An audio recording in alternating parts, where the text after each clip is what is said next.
Why is the U.S. national security state involved in acts of destabilization, sabotage, propaganda, terror, drug trafficking, torture, and death squads in Latin America, Asia, Africa, and Europe? Why is it now suddenly so impelled by humanitarian concerns for the Albanians in Kosovo? Is that why we're in Yugoslavia? Is it humanitarian compassion that compels U.S. forces to have bombed 4 countries in the last 6 months? Is it humanitarian concern that the U.S. is involved in proxy wars in Angola, Colombia, and various other countries? If it's oppressed minorities U.S. leaders are worried about, why doesn't Clinton bomb the Turkish people for what their leaders have been doing to the Kurds? I mean, it would be crazy and irrational to bomb people in Turkey, to bomb the ordinary people because of what they're doing. But that's what we're doing in Yugoslavia. Why don't we bomb the Indonesians because their generals killed over 200,000 East Timorese? What about bombing Israel for what it's done to the Palestinians? What about bombing the Czech Republic for the way it has mistreated the Romani? What about bombing the Guatemalan people for the systematic slaughter of tens of thousands of Mayan villagers all over Guatemala? In fact, the U.S. wouldn't ever think of bombing them. The U.S., in most of those cases, Turkey, Indonesia, Guatemala, gave them aid, gave them guns, gave them training, is totally complicit with those horrible atrocities. Why doesn't he bomb Great Britain for oppressing the Catholic minority in Northern Ireland?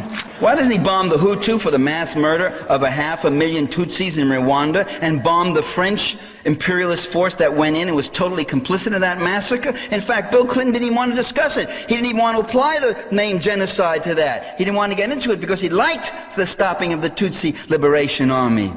And while Clinton is at it, why doesn't he bomb himself for the treatment of Native American Indians, African Americans, and working people in general? In 1919, conservative economist Joseph Schumpeter wrote this about ancient Rome: that policy which pretends to aspire to peace but unerringly generates war, the policy of continual preparation for war, the policy of meddlesome interventionism. There was no corner of the known world where some interest was not alleged to be in danger or under actual attack. If the interests were not Roman, they were those of Rome's allies. And if Rome had no allies, then allies would be invented. When it was utterly impossible to contrive such an interest, why then it was the national honor that had been insulted. The fight was always invested with an aura of legality.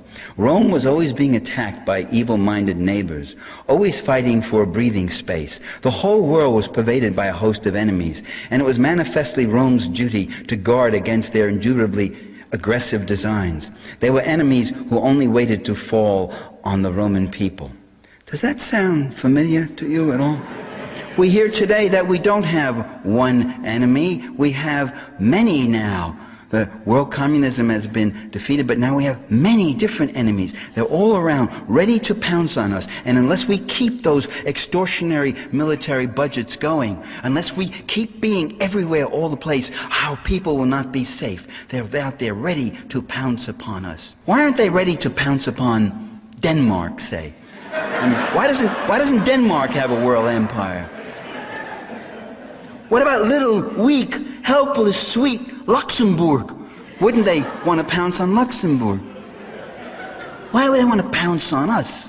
Well, I maintain that that's just the mass line to cover the class line.